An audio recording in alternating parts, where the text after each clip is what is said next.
Hola, ¿qué tal? Bienvenidos a un primer video en Aprende Medicina y en el día de hoy estaremos viendo qué cosa es gastritis. No solamente estaremos viendo qué es gastritis, sino también estaremos viendo las causas que la originan, estaremos viendo su fisiopatología y finalmente estaremos viendo qué medicamentos utilizaríamos para tratar la gastritis. Ahora, no estaremos viendo todos los medicamentos, pero estaremos viendo los medicamentos fundamentales, los que más se utilizan para tratar la gastritis. Y no solamente eso, estaremos viendo los mecanismos por los que actúa, es decir, cómo sería la forma en que ellos desencadenarían un efecto en el sistema digestivo, que en este caso sería disminuir la síntesis de jugo gástrico a nivel del estómago. Ahora, antes de comenzar y ver qué cosa es gastritis, vamos a ver primero un poquito de anatomía del sistema digestivo. ¿Por qué? Porque es fundamental para nosotros poder entender bien qué cosa es la gastritis. Ahora, primeramente tenemos aquí la cavidad bucal, luego tenemos el esófago y finalmente tengo el estómago. Ahora, cuando una persona se alimenta, primeramente el alimento va por la cavidad bucal, es triturado el alimento, pasa al esófago, donde es transportado hacia el estómago. Cuando hablamos del estómago, muchas de las personas piensan que el estómago es solamente de almacenamiento, pero el estómago también hace otras funciones, como es la función de continuar el proceso de digestión del alimento, porque no solamente lo almacena, sino también que sintetiza el jugo gástrico, que es muy ácido, porque sintetiza el ácido clorhídrico, y este ácido, además de continuar con la digestión del alimento para que se convierta en ese bolo alimenticio en quimo, para que pueda pasar posteriormente al sistema digestivo, también sintetiza otras cosas como es el factor intrínseco, como es el pepsinógeno, entre otras cositas más. Pero nos vamos a enfocar en las cosas fundamentales para saber qué cosa bien es gastritis, ¿no? Ahora, aquí tengo una imagen de la estructura del estómago, es decir, de sus paredes. Aquí tengo las partes de la pared del estómago, no nos vamos a meter mucho adentro de esto. Lo que nos interesa realmente para saber qué es gastritis es su mucosa, ¿no? Aquí tengo la mucosa del estómago, luego viene una submucosa, después viene una capa muscular, que es una capa de fibras musculares lisas, que tiene una interna circular, una externa longitudinal y finalmente la capa serosa. ¿Qué nos interesa para saber qué es gastritis? Nos interesa la mucosa, porque es ahí donde ocurre la gastritis. ¿Qué cosa es la gastritis? La gastritis, señores, no es más que la inflamación de la mucosa que reviste el estómago.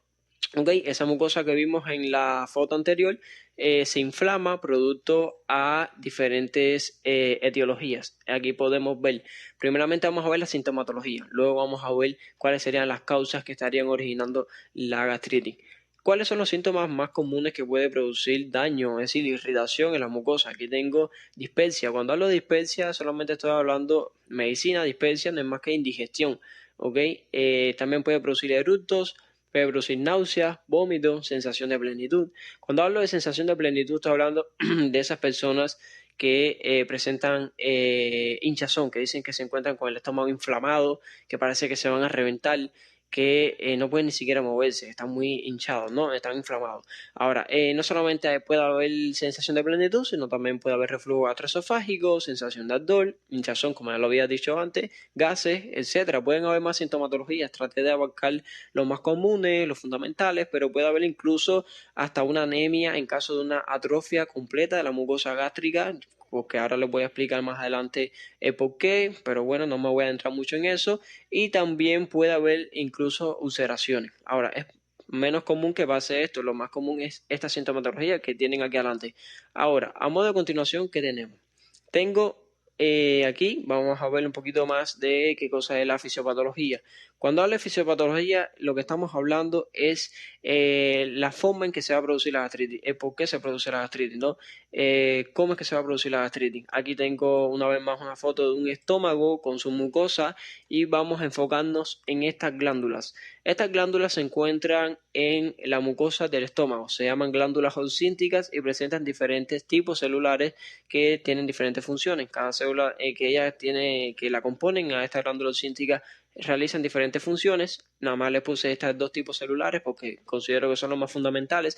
Además, son los que nos van a permitir saber lo que es gastritis, que es el objetivo de este video. Ahora, Células parietales. Las células parietales se encargan de la secreción del ácido clorhídrico. Ahora, y del factor intrínseco. Ahora, ¿qué cosa es el ácido clorhídrico? Bueno, todos sabemos qué cosa es el ácido clorhídrico. El ácido clorhídrico se secreta, va hacia la luz del estómago y nada, finalmente que nos permite continuar con la digestión del estómago, de los alimentos. Tengo el factor intrínseco es el que lo había hablado anteriormente, que nos permite absorber la vitamina B12 cuando el alimento va por el intestino delgado, es decir, principalmente en el ilio, ¿ok? A nivel del ilio. Si no hay factor intrínseco, no se absorbe esta vitamina B12 y es por eso que se puede producir una anemia megaloblástica. Esto es cuando ocurre una atrofia de la mucosa gástrica por una gastritis crónica, ¿ok? Pero como ya les dije, es poco probable, no es lo común.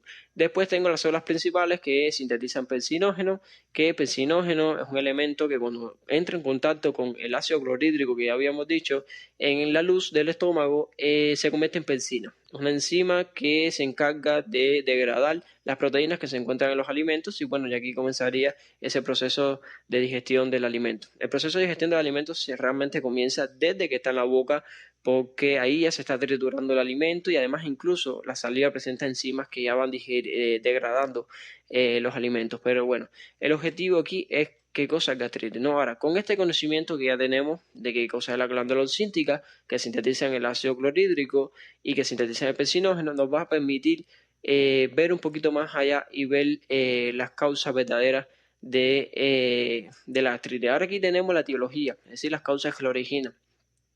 Realmente existen miles de causas que pueden ocasionar gastritis, pero bueno, uno es la ingesta de ciertos alimentos y que todo va a depender de cada persona. ¿Por qué lo digo? Porque cada persona es diferente, cada persona tiene un metabolismo diferente, un sistema digestivo diferente, cada persona es única y no va a haber persona igual. Cada persona, un alimento le puede producir una gastritis, pero a la otra persona no. Aquí puse algunos ejemplos de alimentos que realmente son los que más producen gastritis, como es el café, como es los alimentos ricos en grasas, pero cada persona debe ser consciente del alimento que le esté produciendo un daño, es decir, que le esté produciendo gastritis, y el mismo ser consciente y retirarse ese alimento. Ahora aquí también tengo el alcohol. Una cosa, antes a este color rojo que le puse a estas dos, el alcohol y la aspirina, lo voy a explicar ahora por qué le puse ese color rojo. Y después del alcohol después del alcohol tengo medicamentos antiinflamatorios no esteroideos. Tengo la aspirina, tengo la indometacina, tengo el ibuprofeno y tengo el naproxeno. ¿Y por qué repito aspirina? Porque el alcohol y la aspirina los puse de rojo porque son las dos causas más comunes en el mundo entero de que producen la gastritis. Así que son dos causas bastante comunes. Demasiadas horas en ayunas. ¿Por qué? Porque cuando una persona se encuentra muchas horas en ayunas, que no tiene nada en el estómago y no sé, ve un alimento por la calle o se imagina algún alimento porque tiene hambre, su cerebro y su sistema digestivo se prepara psicológicamente para recibir alimento. Al no recibir alimento, esa síntesis de jugo gástrico que fue innecesaria comienza a actuar en el estómago sin alimento y eso puede producir una irritación de la mucosa gástrica, que ya dijimos que eso es lo que lleva a la gastritis. Ahora, la aspirina y el indometacina, ibuprofeno, naproxeno, al ser medicamentos antiinflamatorios no esteroideos, el mecanismo de acción de ellos para poder realizar la acción que ellos realicen, que son antiinflamatorios, trae consigo como un efecto colateral que la protección que de por sí presenta el sistema digestivo, su mucosa que la protege, pierde un poco esa protección y puede llegar a traer consigo estos problemas, ¿no? Como la gastritis, puede llegar a ulceraciones, etcétera, ¿no? Vamos a seguir enfocándonos aquí. Aquí, ¿qué es lo que tengo? Dijimos que el ácido clorhídrico en el otro sitio se sintetizaba a partir de las glándulas olcínticas. Ahora, ¿qué sucede? Imagínense, una persona ingirió alimentos y cuando ese alimento llegó al estómago, entró en contacto con la mucosa. La irritó, la inflamó y cuando esa mucosa se inflamó, perdió la capacidad. ¿Qué sucede? Que la mucosa del estómago está preparada para proteger al estómago de su misma síntesis de jugo gástrico. Él mismo se protege de ese ácido tan potente que está sintetizando, pero al haber una inflamación de esta mucosa, pierde la capacidad de proteger correctamente al estómago del ácido clorhídrico. Y es por eso que el ácido clorhídrico, junto con la pepsina, que ya dijimos que la pepsina degrada proteínas, pueden actuar sobre la pared del estómago, ¿ok? Y pueden actuar desde un punto de vista superficial o pueden llegar a un nivel más profundo y es cuando pueden producir ulceraciones. Ojo, es menos probable, pero puede suceder, todo puede suceder. Y lo normal es que se irrite, ¿no? Con ese ácido clorhídrico, con ese pepsinógeno. Y el objetivo de los medicamentos para tratar la gastritis, que lo vamos a ver ahora, es esto, es tratar de reducir la síntesis exagerada o una síntesis de ácido clorhídrico para poder mejorar este cuadro de gastritis. Ahora, ¿qué medicamentos vamos a utilizar para la gastritis? Como ya dije, vamos a utilizar los fundamentales, los que más se utilizan en la clínica. Aquí tengo fármacos antihistamínicos H2, es decir, fármacos que inhiben los receptores H2 de la histamina. Tengo aquí cimetidina, ranitidina, famotidina y finalmente nizatidina. Ahora, después tengo los antagonistas de la bomba de protones, omeprazol y lansoprazol. Ahora, vamos a ver cómo es el mecanismo de acción de estos medicamentos, cómo ellos actuarían en el estómago para producir una disminución de la síntesis de ácido clorhídrico y así traer consigo que haya una mejoría en este cuadro de gastritis. Vamos para allá. Aquí hice un pequeñito esquema para tratar de entenderlo. Realmente farmacología es algo bastante complejo, pero bueno, creo que se puede entender. Miren. Aquí tengo los receptores de H2, histamina, que es a donde va a actuar la cimetidina, la ranitidina, la famotidina y la nizatidina. Ellas cómo actúan, simplemente inhiben estos receptores y al inhibir este receptor, la histamina, que es un mediador químico, no va a poder actuar sobre la pared del estómago. Al no actuar sobre la pared del estómago, va a traer consigo que la bomba de protones, que es esta, ok, hidrógeno, potasio, ATPasa, eso se le conoce como bomba de protones, es esta, no puede ser estimulada. Imagínense que esto se inhibió. No puede ser estimulada la bomba de protones y como consecuencia, ¿qué es lo que pasa? La bomba de protones lo que hace es que por cada potasio que entra de medio extracelular, saca un hidrógeno. Y ahora, a su vez, cuando hace esto, induce otras proteínas que se encuentran en la membrana. Esta de aquí, por ejemplo, hace que también entre potasio y saque cloro. Cuando se junta el cloro y se junta el hidrógeno, que forma ácido clorhídrico y se forma el ácido clorhídrico. Ahora, estos medicamentos, la cimetidina, ranitidina, famotidina y nizatidina, inhibir el H2, el receptor H2, a su vez inhibiría la bomba de protones y no se produciría todo este proceso que les expliqué ahora.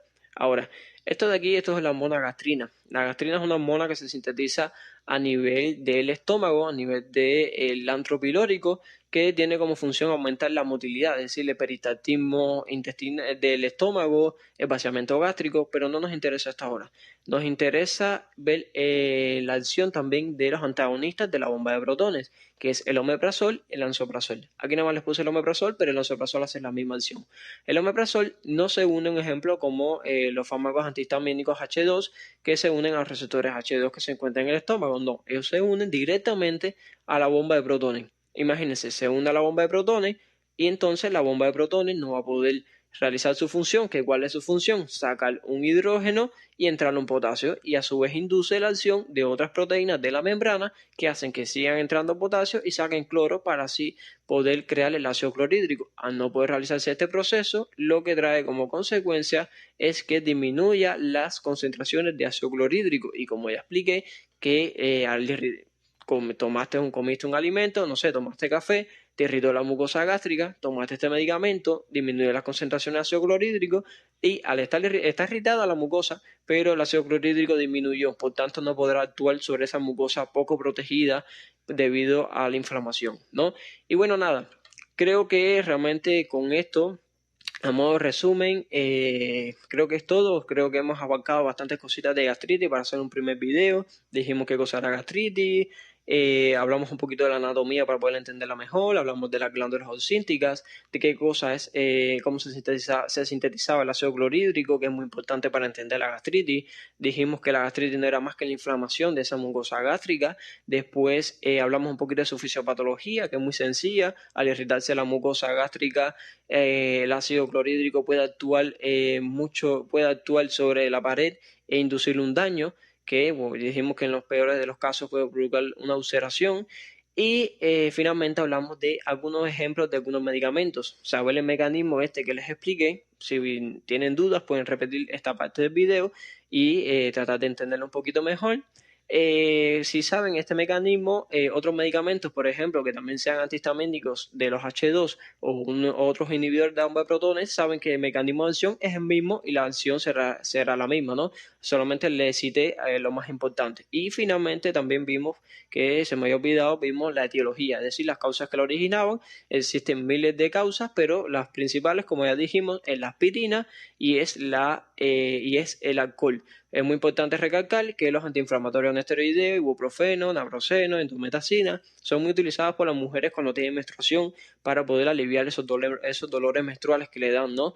Pero realmente pueden tener consecuencias negativas, como ya dijimos, porque pueden producir ulceraciones, porque hacen que el sistema digestivo, el tracto digestivo, es decir, el tubo digestivo, pierda un poco su protección contra los alimentos, etcétera, y en el sistema digestivo, por ejemplo, a nivel del estómago, puede producir que haya un daño, es decir, una ulceración. Y bueno, nada, no me voy a demorar mucho más. Muchas gracias por haber visto el video. Si llegaron hasta aquí, por favor, si les gustó el video, realmente suscríbanse, denle un like para saber que de verdad les gustó. Realmente estaré subiendo videos bastante seguidos y nada, bienvenidos a Aprende Medicina y nos vemos en otro video.